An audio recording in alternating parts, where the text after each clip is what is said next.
ঢাকা বিশ্ববিদ্যালয়, জাহাঙ্গীরনগর বিশ্ববিদ্যালয়, চট্টগ্রাম বিশ্ববিদ্যালয় এখানে মানে শিবির খুব ভালো করেছে এবং ছাত্রদল আপনারা সেই অনুপাতে ভালো করেন নাই। এই যে তাদের উত্থান এমনটা মানে এটার কারণটা কি? আপনারা কি মনে করেন? এখানে অনেকগুলা ফ্যাক্টর আছে। একটা করে যদি বলি। ১ হুম, নাম্বার ফ্যাক্টর হচ্ছে যে শিবিরকে যেভাবে করে পোর্ট্রে করা হচ্ছে, ধরা যাক ডাকসু নির্বাচন। সো ডাকসু নির্বাচনে শিবিরের যারা ক্যান্ডিডেট তাদের মধ্যে সর্বোচ্চ ভোট পেয়েছে সাদিক কায়েম। হুম, এবং তার ধারে কাছেও কেউ পায় নাই আরকি ১৪,০০০। এখন ঢাকা বিশ্ববিদ্যালয়ের শিক্ষার্থী কত? ৩৮,০০০, হুম, ৩৯,০০০? হুম, তার মানে মেজরিটি তো দূরের কথা। তিনি হচ্ছে আমার ক্যালকুলেশন বলে যে হচ্ছে 1/3 এর কাছাকাছি ভোট পেয়েছেন। হুম, তার মানে এটাকে ওই যে আমরা মানে পলিটিক্স এর ভাষায় বলে plurality but not majority. So এই মুহূর্তে দেখা যাচ্ছে যে সবথেকে বড় ফ্যাকশন হিসেবে শিবির আবির্ভূত হচ্ছে। কিন্তু সেখানেও কিন্তু আপনি শিবিরকে মেজরিটি দেখতে পাবেন না। ম্যাক্সিমাম গেলে শিবির প্লুরালিটি। তার মানে মেজরিটি স্টুডেন্টরা এখনো এত কিছুর পরও শিবিরের পক্ষে যতখানি প্রোপাগ্যান্ডা, মিডিয়া স্ট্রাকচার, রাষ্ট্র ইত্যাদির মধ্য দিয়ে করা হয়েছে, তারপরেও কিন্তু মোটা দাগে একটা অ্যান্টি শিবির অবস্থান নিয়েছে। দ্বিতীয়ত যেটা গুরুত্বপূর্ণ সেটা হচ্ছে যে আমরা বারবার করে বলতেছি ইলেকশন ইঞ্জিনিয়ার্ড হইছে। এখন ইঞ্জিনিয়ার্ড বলতে আমি কি বুঝাচ্ছি? দেখেন, সাদিক কায়েমকে প্রমোট করার জন্য মানে আমি একদম স্ট্রেইট ফরওয়ার্ড হুম, বলি, আল জাজিরা একটা ডকুমেন্টারি বানাইছে। যে ডকুমেন্টারিটাকে আপনি বলতে পারেন যে আচ্ছা না হয়তো সাদিক কায়েমকে প্রমোট করার জন্য করে নাই। কিন্তু আমরা যারা পলিটিক্স করি আমরা এটুকু বুঝি।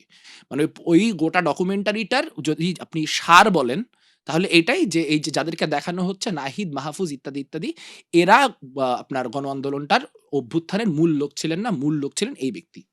সাদিক কায়েম। সো তাকে এমন মাত্রায় প্রমোট করা হচ্ছে, কিন্তু আবার ধরেন ডেইলি স্টার, প্রথম আলো যদি আমাদের নামে ভুলে একটা ইতিবাচক কথা লিখে ফেলে, এমন পরিমাণ প্রেশার তৈরি করা হচ্ছে যে সে আবার সরায় নিচ্ছে। যে না, না বলা যাবে না এটা। আপনি নির্বাচনের প্রশাসন দেখেন। প্রশাসন কাদের দখলে? মিডিয়া স্ট্রাকচার কাদের দখলে? এই যে এই এতগুলা ভুইফোর অনলাইন মিডিয়া অমুক-তমুক হ্যান-ত্যান হইছে, অমুক ক্যাম্পাস টাইমস, অমুক-তমুক ইত্যাদি, ইত্যাদি।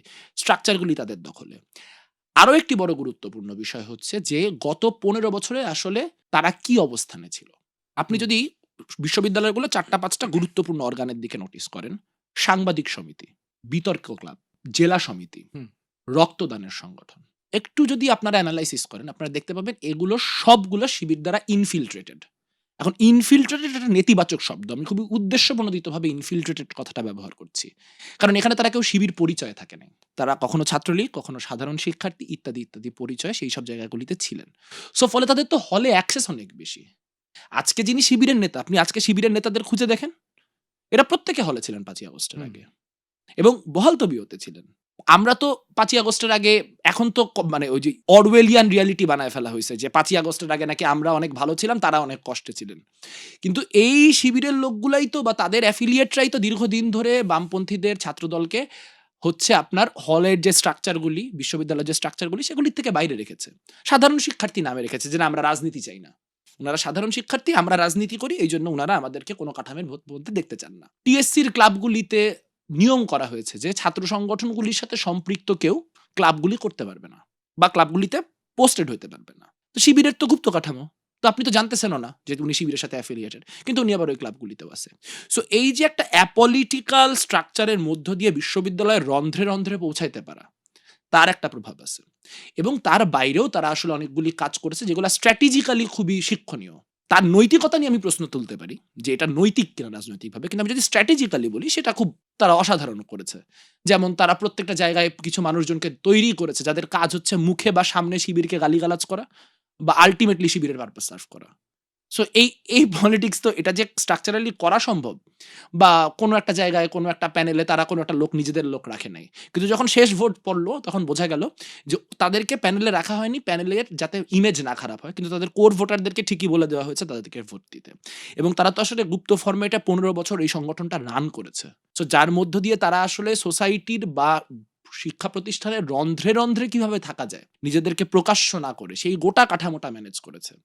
আমরা ৫ই আগস্টের পর ১ম অ্যাক্সেস পাইছি হলগুলাতে। এবং সেখানেও ছাত্র রাজনীতি নিষিদ্ধ, অমুক নিষিদ্ধ। আমরা হুম। তো ব্যানার ছাড়া কাজ করতে জানি না। আমরা তো ব্যানার নিয়েই কাজ করি। কিন্তু তারপরেও এটাকে আসলে সম্পূর্ণভাবে তারা দুর্নীতি করে জিতছে বলে উড়ায় দেয়া যাবে না।